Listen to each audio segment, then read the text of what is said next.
Hello everyone, welcome to my YouTube channel TV Teletalks में आप सभी का बहुत स्वागत है। मैं आ गई हूँ आपकी अपनी फेवरेट स्टोरी पॉकेट में आसमान का। आज का एपिसोड लेके एपिसोड बहुत ही धमाकेदार और इंटरेस्टिंग है, तो प्लीज़ वीडियो को एंड तक जरूर देखें। होप सो आपको वीडियो अच्छी लगेगी। तो और आप वीडियो पे अगर नए हैं तो चैनल को सब्सक्राइब करना, बेल आइकन को प्रेस करना बिल्कुल ना भूलें। हम स्टार्टिंग ट्रैक में देखने वाले हैं जो कोर्ट का फैसला आ चुका। ध्वनि और दिग्विजय दोनों को मिलकर के ध्वनि का देखभाल करना होगा, क्योंकि जब तक ध्वनि की सर्जरी नहीं हो जाती तब तक इन्हें दोनों को देखभाल करना होगा और किसी एक को कस्टडी नहीं मिल सकती। तो फैसला सुनाने के बाद ध्वनि जो होती है दिग्विजय के साथ जाने के लिए वहां पर तैयार होती है, और वो यहाँ पर रानी से बोलती है कि मम्मा, मैं कैसे रहूंगी यहाँ पर, आप आओगी ना। तो यहाँ पर रानी जो होती है उसको समझा रही होती है। यहाँ दूसरी तरफ दिग्विजय जो होता है वो कॉल करता है और नारायणी को बताता है कि माँ, हम ध्वनि को लेकर के आते हैं। और यहाँ पर नारायणी बहुत खुश हो जाती है, लेकिन वो ये भी बताना चाहता है कि ध्वनि के साथ रानी भी आना चाहती है। लेकिन यहाँ पर जो नारायणी होती है वो रानी के बारे में नहीं सुन पाती है, और यहाँ पर दिग्विजय बताने की जितनी बार कोशिश करता है वो बात टाल देती है। और यहाँ पर वो खुश होती है क्योंकि वो चाहती है कि यहाँ पर ध्वनि आ रही है, तो उस खुशी में वो उस बात को नहीं सुनती। यहाँ दूसरी तरफ ध्वनि जो होती है वो रानी से बोलती है, आप आओगी ना माता रानी। तो बोलते हैं हाँ मम्मा, आप जब तक मैं नहीं आती अब तक कोई बदमाशी मत करना। और यहाँ पर वो बोलती है पिंकी प्रॉमिस। तो यहाँ पर रानी जो होती है उसे प्रॉमिस करती है और दिग्विजय के साथ वहाँ पर वो कार में बैठ जाती है जाने के लिए। तो यहाँ पर जैसे ही वो बैठते दिग्विजय जो होता है उसे ले जाता है। और यहाँ रानी जो होती है वो इस चीज़ से परेशान होती है। तभी आई बोलती हैं, ये तो बप्पा ने अच्छा ही किया है ना, तुझे तेरी बच्ची के साथ मिलने के लिए, रहने के लिए साथ मिल गया है। तो यहाँ पर बोलती है कि कैसा अच्छा किया है आई, जिस बच्ची के लिए मैंने 5 साल पहले उस घर को छोड़ा था, आज फिर से उसी बच्चे के लिए वहाँ पर मुझे जाना पड़ रहा है। और वो बहुत परेशान होती है। यहाँ पर रानी जो होती है रो रही होती है। तभी आई जो होती है उसको समझाती है यहाँ पर। तभी वो बोलती है, जानते हो ना ये अनीशा बहुत ही खतरनाक है। तभी और पिंकी भाभी वो उनके सामने कुछ भला बुरा कहेगी तो ध्वनि पर क्या असर पड़ेगा, और यहाँ पर इस चीज़ से वो परेशान होती है। तभी रानी के पापा जो होते हैं वो समझाते हैं और बोलते हैं कि मेरी रानी कब से मुश्किलों से परेशान होने लगी, मेरी रानी तो स्ट्रांग है। यहाँ पर रानी को हिम्मत देते हैं और रानी जो होती है वो तैयार हो जाती है वहाँ पर जाने के लिए। यहाँ दूसरी तरफ देखेंगे कि दिग्विजय जो होता है वो ध्वनि को लेकर के आ जाता है गांधी कुंज, और जैसे ही वहाँ पर वो उतारने की कोशिश करता है, जो यहाँ पर ध्वनि होती है वो फिर से उसके साथ उतरना नहीं चाहती। तभी बोलता है अच्छा ठीक है, तुम अपने आप से उतर जाओ। तो यहाँ पर जो ध्वनि होती है वो खुद से उतर जाती है और अनीशा बोलती है अपने मन में कि जैसी माँ वैसी बेटी, इसका भी एटीट्यूड कम नहीं है। तो यहाँ पर ध्वनि जो होती आती है और यहाँ नारायणी बहुत खुश होती है और बाकी सब घर वाले जो होते हैं वो बहुत खुश होते हैं। और नारायणी जो होती है आरती का थाल लाती है। तभी वो बोलती है कि आज पहली बार मेरी नन्ही सी गुड़िया आई है ना। तो यहाँ पर वो खुश होती है और बोलती है कि दिगू तू खुश है ना। तो यहाँ पर दिग्विजय जो होता है बोलता है हाँ मैं बहुत खुश हूँ, लेकिन वो फिर से बताने की कोशिश करता है कि ध्वनि के साथ रानी भी आने वाली।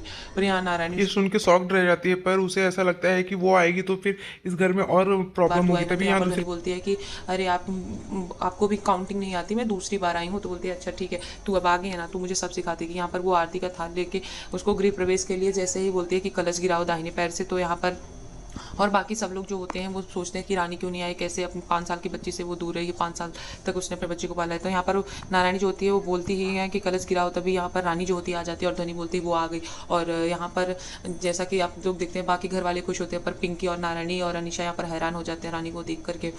तो यहाँ पर रानी को जैसे देखते हैं तभी नारायणी जो होती है वो दिग्विजय से बोलती है कि दिग्गू ये यहाँ पर क्या कर रही है। तो यहाँ पर दिग्विजय बोलता है कि माँ, यही बताने की कोशिश मैं आपसे कब से कर रहा था कि ध्वनि के साथ यहाँ पर रानी भी हम साथ में रहेगी, और यहाँ पर कस्टडी हम दोनों में से किसी को एक को नहीं मिली है। तो यहाँ पर रानी जो होती है बोलती है कि आंटी आपको हैरान होने की ज़रूरत नहीं है, जितनी जल्दी आपको है यहाँ पर मुझसे दूर जाने की उतना ही मुझे भी है यहाँ पर। लेकिन कोर्ट का फैसला है, अभी कोर्ट ने हम दोनों को कस्टडी नहीं दी है, एक दूसरे के साथ रहना है, क्योंकि जब तक ध्वनि की आई सर्जरी हो जाती कोई एक नहीं ले सकता ध्वनि की कस्टडी।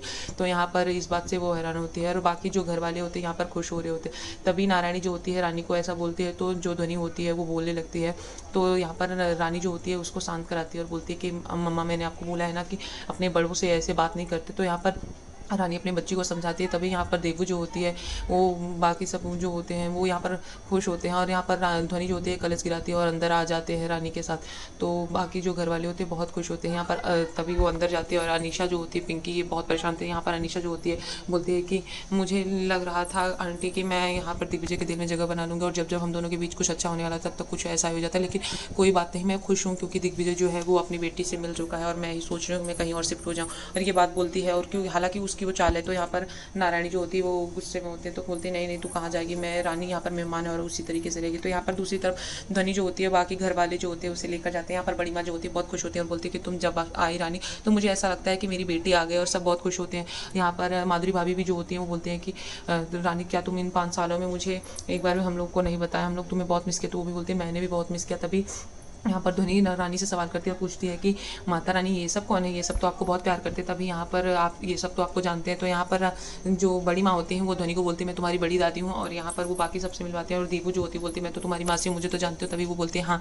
इतने में वो यहाँ पर ध्वनि के नाम पर यहाँ पर जो देवू होती है बोलती है मुझे समझ में आ रहा है रानी कि तू अपनी बेटी का नाम ध्वनि क्यों रखी है, तो तूने डीजे और अपना नाम मिक्स करके रखा है ना, मुझे पता है। तो यहाँ पर तू आज भी डीजे से प्यार करती तेरे दिल में। तो यहाँ पर रानी जो होती है वो मना करती बोलती नहीं, मेरा सिर्फ और सिर्फ मेरी बेटी के लिए प्यार है, और उसकी आंखों में आंसू होते हैं। तो यहाँ पर हालांकि सब समझ जाते हैं। तभी वो बोलती है कि निशा और दिग्विजय एक दूसरे के साथ कुछ और जल्दी शादी करने वाले, तो मुझे इस बारे में नहीं बात करनी। यहाँ पर वो इस चीज़ के लिए बात कर रहे होते, तभी यहाँ पर जो नारायणी होती है वो आ जाती है और साथ में पिंकी भी आ जाती है। तो यहाँ पर वो बोलती है कि यही तुम्हारे लिए अच्छा है रानी, तुम यहाँ इस घर में मेहमान हो और मेहमान की तरह रहना। तो रानी जो होती है बोलती है हाँ आंटी मुझे भी ज़रूरत नहीं है दिग्विजय और रानी की। यहाँ पर रानी बोलती है कि दिग्विजय और अनीशा के बीच में मुझे भी कोई ज़रूरत नहीं है, मैं भी बहुत जल्द यहाँ से जाने वाली हूँ। तो यहाँ पर इस चीज़ को बोली तभी वो खाने के लिए बोलती है कि जो भी खाने पीने की चीज़ होगी तुम यहाँ किचन में मत जाना, माधुरी से बोल देना, और या तो मैं करूँगी, मेहमानों से मैं काम नहीं कराती, इतना बोलती है। और यहाँ पर नारायणी जो होती है बोल रही होती है, तो यहाँ पर जो ध्वनि होती है उसको बुरा लगता है और बोलती है। तो यहाँ पर रानी जो होती है उसे डांट देती है और वो वहाँ से चली जाती है। तो यहाँ दूसरी तरफ देखेंगे कि दिग्विजय जो है वो यहाँ पर सर्जरी को लेकर के कितना परेशान है ध्वनि की, और वो सारे डॉक्टर से बात करता है और यहाँ पर वो छुट्टी ले लेता है, सारी मीटिंग्स कैंसिल कर देता है। तो ये सब देख करके अनीशा को बुरा लगता है, और वो चाहती भी नहीं थी कि यहाँ पर ध्वनि और रानी आए, लेकिन ऐसा हो चुका है कि वो आ चुके हैं। तो वो सोचते कि जल्द ही जल्द मैं दिग्विजय के सर से ये भूत उतारूंगी उसकी बेटी का। और यहाँ पर तभी वो अच्छा बनते हुए आती है और दिग्विजय को बोलती है कि दिग्विजय मैं समझ सकती हूँ। तो यहाँ पर दिग्विजय जो होता है वो बोलता है कि अनीशा सॉरी आज मैं हॉस्पिटल नहीं जा पाऊंगा और सारे काम तुम्हें ही करने पड़ेंगे। तो अनीशा उसके साथ भली बनने की कोशिश करती है और बोलती है कि ठीक है, और तभी वो बोलता है कि थैंक यू मुझे समझने के लिए। तो यहाँ पर अनीशा जो होती है वो बोलती है कि दिग्विजय तुमने मुझे शादी के लिए बोला था ना, तो मैंने डिसीजन ले लिया, मैं रेडी हूँ। और यहाँ पर वो इस चीज़ को बोलती है, तभी यहाँ पर दिग्विजय के पास कॉल आ जाता है डॉक्टर का, और वहाँ पर बात करने लगता है। यहाँ दूसरी तरफ देखो देवू जो होती है, ईशान और माधुरी और बड़ी माँ सब मिल करके यही सोच रहे थे कि दिग्विजय और रानी को कैसे किया जाए, क्योंकि उन दोनों के बीच में आज भी इतना ही प्यार है, लेकिन वो अपने गुस्से के आगे एक दूसरे को समझ नहीं पा रहे हैं। तभी यहाँ पर वो लोग प्लान करते हैं एक दूसरे को मिलाने के लिए, और उन्हें आइडिया आता है कि ध्वनि जो है इन दोनों को जोड़ने की एक कड़ी है, तो हम जल्द ही कुछ ऐसा करें कि ध्वनि की वजह से वो एक हो जाए। यहाँ दूसरी तरफ रानी जो होती है वो अपना ड्रेस पहन करके तैयार हो जाती है हॉस्पिटल के जाने के लिए। तभी यहाँ पर देखते हैं कि ध्वनि को समझा रही होती है कि खाना पीना खा लेना। तो यहाँ पर वो बोलती है कि मैं आई और नानू के साथ खाती थी, और यहाँ कौन खिलाएगा, स्टोरी कौन सुनाएगा। तभी देवू आती है और बोलती है मैं हूँ ना, देवू मौसी सुनाएंगे। तो देवू जो होती है उसको बोलती है यहाँ पर, तभी रानी उसको थैंक यू बोलती है और बोलती है कि कोई बात नहीं। और रानी जो होती है वहाँ से चली जाती है, और देवू और वहाँ पर ईशान जो होते हैं वो ध्वनि से बातें करने लगते हैं और वो उससे बात करते हैं। तभी वो बोलते हैं कि तुम्हें पता है तुम्हारा नाम ध्वनि किसने रखा है, क्यों रखा है तुम्हारी मम्मा ने। तो बोलते हैं हाँ पता है, क्योंकि मेरी आवाज़ बहुत स्वीट है। और यहाँ पर वो बहुत अच्छे से बात करती है और वहाँ पे खेलते चली जाती है। तभी यहाँ पर ईशान जो होता है बोलता है कि ये तो पूरा डीजे पे गई है, और यहाँ पर वो लोग खुश हो जाते हैं। और यहाँ दूसरी तरफ देखेंगे कि ये जैसे ही बात कर रहे होते हैं, तभी वो सोचते हैं कि किस तरीके से हमें रानी और दिग्विजय को एक करना चाहिए। यहाँ दूसरी तरफ देखेंगे कि अनीशा जो है यहाँ पर मास्टरमाइंड प्लान कर रही है, और यहाँ पर वो हॉस्पिटल में कुछ बड़ा कांड कर रही है, और यहाँ पर वो 2-4 नर्सों को इन्वॉल्व की है।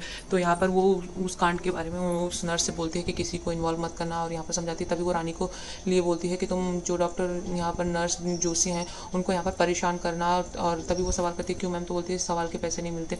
यहाँ आज के एपिसोड बस इतना ही है फ्रेंड्स, मिलते हैं नेक्स्ट एपिसोड में। होप सो वीडियो अच्छी लगी हो तो वीडियो को लाइक करना, चैनल को सब्सक्राइब करना, बेल आइकन को प्रेस करना बिल्कुल ना भूलें। और नेक्स्ट एपिसोड में हम देखने वाले हैं कि जो गीता होती है वो अनीशा की चाल समझ जाती है, और अनीशा के कहने पे वो रानी को बहुत परेशान करने वाली है। और पर रानी को जैसे ही ये सच का पता चलेगा कि गीता जो है वो अनीशा के कहने पे ऐसा करने वाली है, तो रानी जो है वो फिर से वो अपना गेटअप लेके सबकी हेल्प करती थी जैसे, वैसे ही वो खुद को भी इस बार डिफेंड करेगी। और इसी तरीके से वो दिग्विजय को भी अनीशा की जाल से फंसाए बचा के रखेगी। जो अनीशा जो चाल चल रही है ये स्मगलिंग का, मेडिसिन स्मगलिंग का, तो उससे वो उसको निकालेगी और अनीशा का सच जो है वो सबके सामने आएगा। तभी हम देखेंगे कि क्या ये रानी करने में ये सफल रहेगी या फिर अनीशा फिर से कोई नई चाल चलेगी, और क्या दिग्विजय इसमें इसकी बात का भरोसा करेगा या फिर वो अनीशा की जाल में फिर से फंस जाएगा। तो फिर मिलते हैं नेक्स्ट एपिसोड में। होप सो आपको वीडियो अच्छी लगी हो।